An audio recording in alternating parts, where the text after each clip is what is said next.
di sesi ini saya ingin mengundang narasumber talk show kita. Yang pertama adalah Ketua Dewan Komisioner kita, Bapak Suryanto Yasa Putra.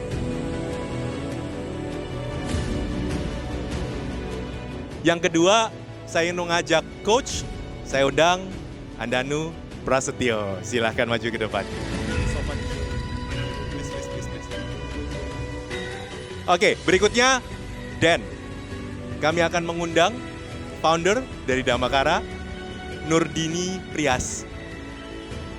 Titi ternyata ya, saya pikir Tati loh. Hai Din. Yes, thank you so much. Last but not least, tahun ini kita juga berkolaborasi gitu ya. Bukan dengan sektor pemerintah saja, tetapi juga salah satu global entrepreneur incubator or ecosystem gitu ya, dari Endeavor. Untuk itu saya ingin mengundang Kakak Monica Rudiono. Terima kasih, thank you so much, nice to meet you. Kak Monica Rudiono selaku Managing Director dari Endeavor Indonesia. So, izinkan saya untuk duduk sejenak kali ini. Oke, apa kabar kakak-kakak yang ada di sini? Ini mohon maaf posisinya jadinya dua-dua ya. Oke, mungkin yang pertama saya ingin ngobrol sama Pak Sur dulu Pak. Jadi kalau misalkan kita bicara soal 16 tahun perjalanan DSC, 3 tahun, 5 tahun terakhir kita selalu berbicara tentang konteks kolaborasi. Gitu. Dan kalau misalkan kita bicara soal kolaborasi itu sendiri, gitu ya, bagaimana caranya, ya terlepas dari apapun ya, Pak Sur ini founding fathers dari DSC, begitu ya, sejak season pertama, beliau selalu bilang bahwa ya kolaborasi jangan cuma slogan gitu, melainkan menjadi budaya yang hidup dalam setiap fase, dari seleksi, gitu ya, sampai terbitnya yang namanya alumni. Bagaimana sih Pak caranya bisa mempertahankan itu dan sustain gitu sampai sekarang? Jadi sebetulnya kan pada perjalanan awal DSC tahun 2010 kita ya kata kolaborasi memang jarang kita dengar gitu ya. Tapi memang mungkin dalam ya 3 sampai 5 tahun terakhir kita merasa bahwa ya banyak kolaborasi yang terjadi. Nah, kalau kita kilas balik ke DSC kan sebetulnya is a process. Jadi DSC itu kan dalam perjalanannya di situ ada pitching, ya, ada presentasi, ada market challenge, ada presentasi tim, ya. Nah, di sana banyak terjadi pengungkapan ide lah, begitu ya. Nah, kalau kita lihat kolaborasi itu salah satu kata kuncinya kan memang trust. Jadi kita mau collaborate kalau kita ada trust dengan yang kita mau ajak kolaborasi, gitu kira-kira. Nah, trust itu timbul kan dari transparansi atau keterbukaan lah, kira-kira. Nah memang di DSC sadar nggak sadar kita banyak melakukan hal-hal yang sifatnya adalah transparansi, ya, pertukaran ide, diskusi antar tim, bahkan kadang-kadang di dalam market challenge itu antar satu anggota dengan yang lain ada ketidakcocokan dan sebagainya begitu. Dan itu kita uji di ruang Dewan Komisioner, terbuka terhadap kritik itu juga perlu diterima begitu ya. Nah kita banyak hal yang dalam DSC kita melakukan hal-hal yang mau nggak mau nantinya mendorong orang untuk ya bisa berkolaborasi begitu. Nah ini yang terjadi dalam waktu sekian tahun yang secara nggak sadar menjadi suatu value sebetulnya. Jadi value kita adalah kolaboratif di dalam DSC ini. Sehingga waktu kita 5 tahun terakhir memang kita dengar Dan ini cukup aktif dalam arti ada kolaborasi antar anggota Dan dan sebagainya, ya nggak kaget.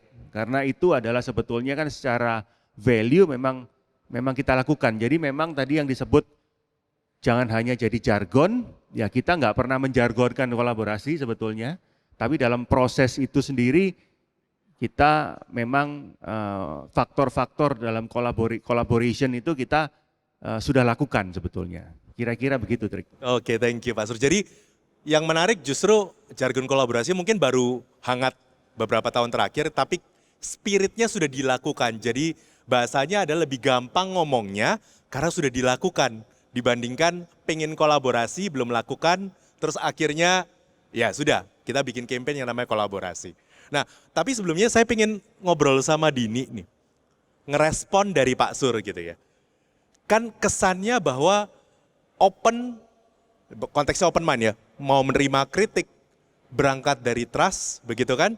Dan akhirnya teman-teman challengers itu berjalan di proses better round, sampai ketemu Dewan Komisioner, sekarang duduk bersamanya Din ya. Boleh dikomen kok, boleh direspon Pak Sur juga. Itu ngerasa seperti di set up, dijebak, atau ngalir aja sih sebenarnya Din? Oke, sebenarnya jujur waktu pertama ikut DSC terus ikut apa namanya selama 2 minggu kita dari battle round 1, 2 itu tuh aku kaget Kak, karena biasanya kalau ikut kompetisi tuh ya udah kita sebagai as individu sendiri-sendiri gitu mempresentasikan bisnis kita, terus gimana caranya kita meyakinkan juri, tapi justru di DSC itu di battle round 1 itu kita justru di blend sama teman-teman yang lain, pengusaha yang lain gitu. Jadi aku setuju banget sama yang dibilang sama Pak Sur bahwa spiritnya kolaborasi itu memang dibangun banget gitu. Jadi gimana caranya kita bisa satu sama lain nggak ego aku dari brand ini, aku dari perusahaan ini, tapi gimana caranya kemudian kita diajak untuk kita tiba-tiba disuruh bikin konser gitu kan ya. Waktu itu dapat case-nya adalah kita ngepromot jadi manajer sebuah band gitu kan. Jadi something yang sesuatu di luar bisnis kita, tapi kita harus gimana caranya kita kolaborasi sama peserta yang lain untuk gimana caranya nih kita punya satu visi yang sama, satu tujuan yang sama, dan kita bisa berhasil bareng-bareng gitu. Dan itu memang aku cukup rasain banget gimana caranya kita, kalau kita mau maju, kita harus bareng-bareng nih. Kalau kita mau bisa maju bersama, kita harus kolaborasi nih gitu. Jadi emang spiritnya kolaborasi ini bener-bener aku dapetin selama proses di DSC itu. Wah, thank you Dini. So, ini mungkin kalau misalkan kita bicara soal buzzword ya, buzzword itu bukan cuma kolaborasi zaman sekarang. Ada sustainability, ada impact, begitu kan. Nah, gue pengen nanya Coach Tio nih, karena kita juga harus mengukur segala sesuatu dengan tepat, begitu kan. Nah, di era yang buzzword kayak sekarang ini bro, sustainability, impact, kolaborasi, begitu ya. Sebenarnya dalam menjalankan your group, ataupun ketika menjalankan DSC deh, gitu ya. Sebenarnya ngukurnya gimana sih supaya it is not just a buzzword again, back again itu? Nggak ada hal yang sederhana untuk menjelaskan itu. Namun kalau dari pandanganku, let's say kolaborasi tadi dia menjadi sebuah buzzword. Tadi Pak Pastor sudah menjelaskan bagaimana kolaborasi itu sudah ada dalam proses DSC dari tahun ke tahun. Tapi sebenarnya dalam kehidupan kita yang lebih ada lagi sebenarnya gotong royong kan sebenarnya. So the idea dalam berkolaborasi atau gotong royong adalah menyelesaikan atau mencapai segala satu titik bersama-sama gitu. Nah ini menjadi buzzword baik sustainability atau impact atau tadi kolaborasi, nampaknya ada sebuah proses yang terlalu jumping. Jadi mereka ingin mendapatkan predikat sustainability, being impactful, and being collaborative, rather than menjadi sebuah DNA dalam sebuah proses. So mungkin kalau pandanganku, terkadang mungkin kita nggak perlu ukur matriksnya, tapi jadikanlah itu sebuah DNA, jadikanlah itu sebuah framework, sesimpel kalau mau cepat jalan sendiri, kalau mau jauh jalan bareng-bareng gitu. Kalau itu sudah dipahami, dan kita nggak akan hitung-hitungan. The problem is once kita going to kolaborasi, terkadang ada siapa numpang siapa, or ada konteks take it for granted atas sacrifice atau effort yang dilakukan dalam sebuah kolaborasi bersama.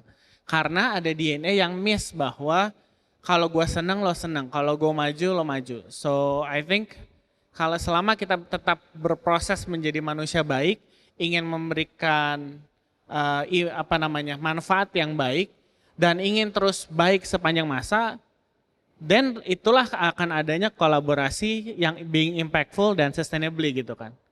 So itu kembali ke bukan mau kemana tapi kayak buat apa sih kita ngelakuin ini, jadinya karena kita mau jauh dan dengan siapa kita melakukan ini gitu.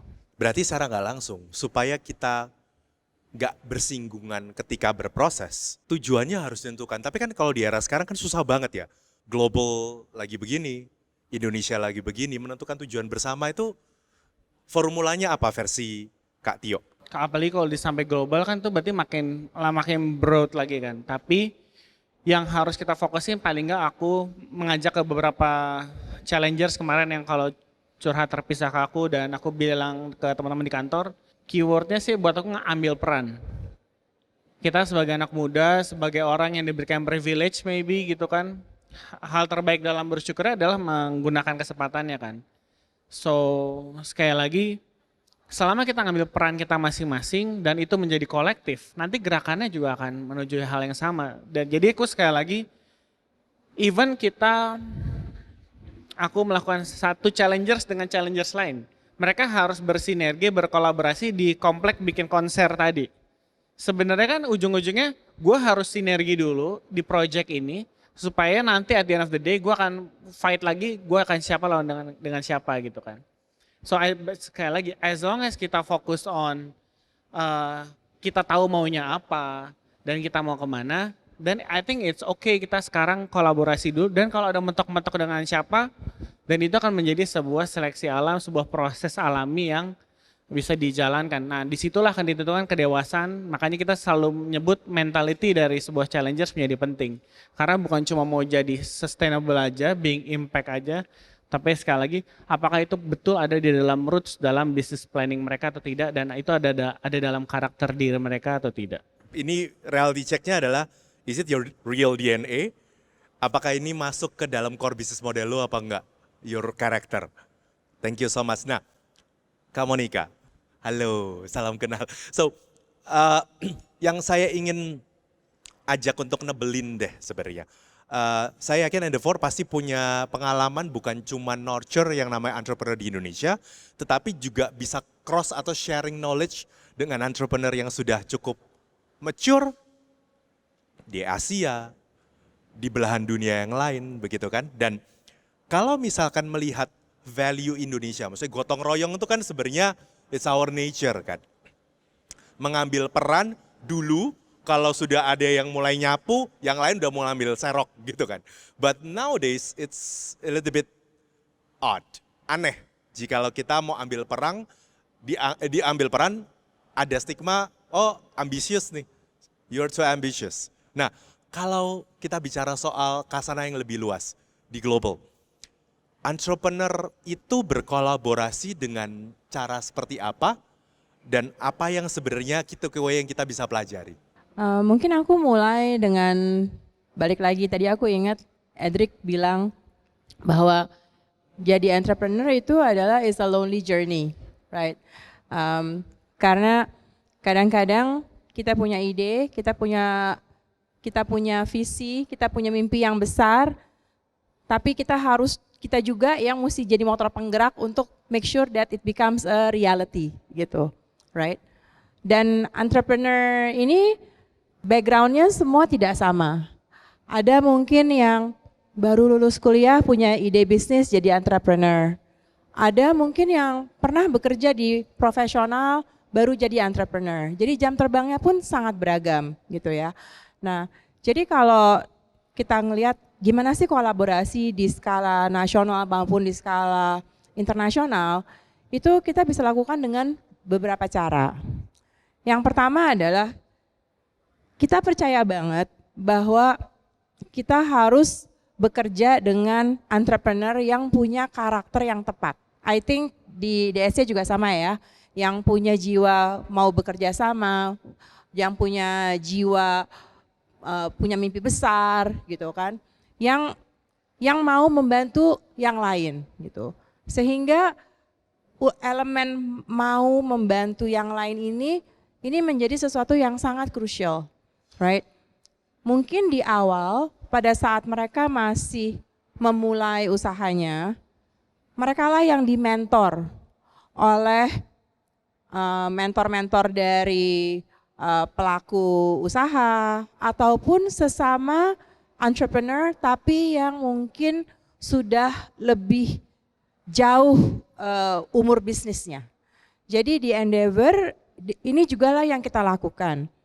Jadi mentoring di Endeavor itu tidak terbatas pada misalnya, oh kamu entrepreneur di Indonesia, oleh sebab itu kamu hanya mendapat mentor di Indonesia. Tidak seperti itu.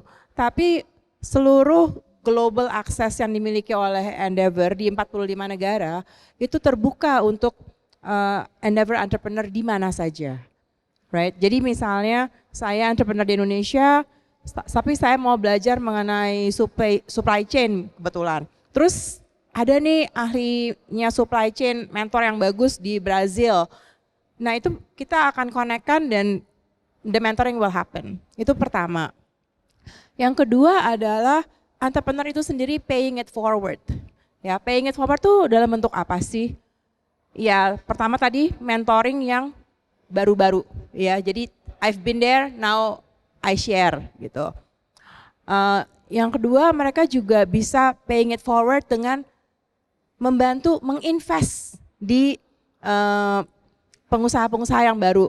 Saya udah agak sukses nih, I have a little bit of money, saya sekarang mau nih invest gitu ya, paying it forward. Another way di mana kita juga bisa berkolaborasi, tidak hanya terpaku di Indonesia ataupun di satu area, yaitu lewat peer-to-peer network gitu. Jadi disinilah di mana saling berbagi antara peers gitu.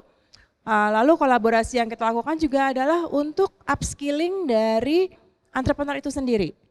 Kita berkolaborasi dengan beberapa institusi pendidikan di dunia seperti Harvard, Stanford, MIT, di mana kita membuat program executive education khusus hanya untuk entrepreneurs gitu. Jadi sebenarnya bentuk kolaborasi itu sangat banyak dan sangat mungkin dan tidak terbatas pada hanya di satu negara gitu. Wow. Kata kuncinya kalau misalkan saya boleh highlight, kita bicara tentang dukungan. Dukungan itu berarti ketika satu pihak dengan pihak yang lain itu melihat bahwa ada opportunity yang bisa dikerjakan bersama, saya bisa berkontribusi apa, bisa mengambil peran apa, pinjem statement dari Kak Tio tadi ya. Nah, thank you so much Kak Monica. Mungkin justru dari situ ketika kita bicara soal dukungan dini. Nah, ketika menjalani proses di DSC, setelah mendapatkan hibah modal usaha, begitu ya, dukungan atau fasilitas apa yang Dini rasakan secara genuine, gitu ya, didapatkan dari DSC? Sebenarnya banyak banget sih yang didapatkan selama DSC. Jadi selama proses itu pun aku merasa banyak hal yang aku pelajarin selama ikut DSC. Afternya juga aku mendapatkan banyak sekali networking yang pasti iya. Terus dengan para coach dan teman-teman Dan. Salah satu mimpi aku, karena kebetulan Damakara ini kita fokusnya adalah pakaian dengan teknik tradisional, salah satunya adalah batik ya. Jadi mimpi Damakara itu adalah kita mencoba mengenalkan batik ke generasi yang lebih muda, ke anak-anak bahkan.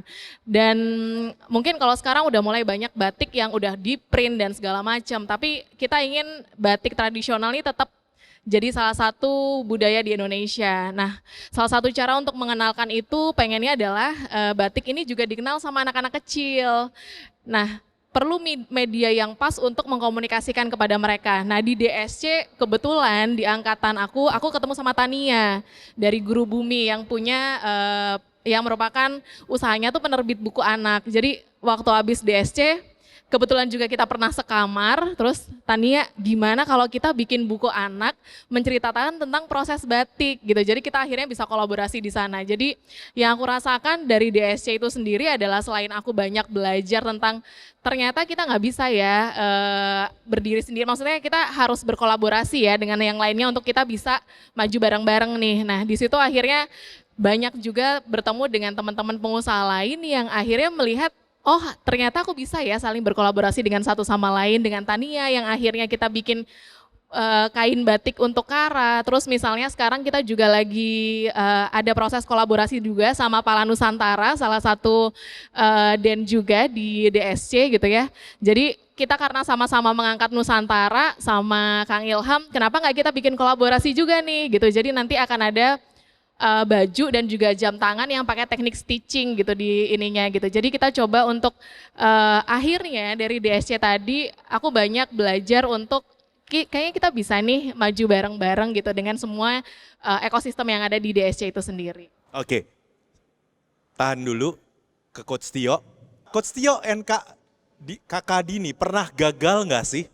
Lalu bisa bounce back karena dibantu orang atau gotong royong gitu?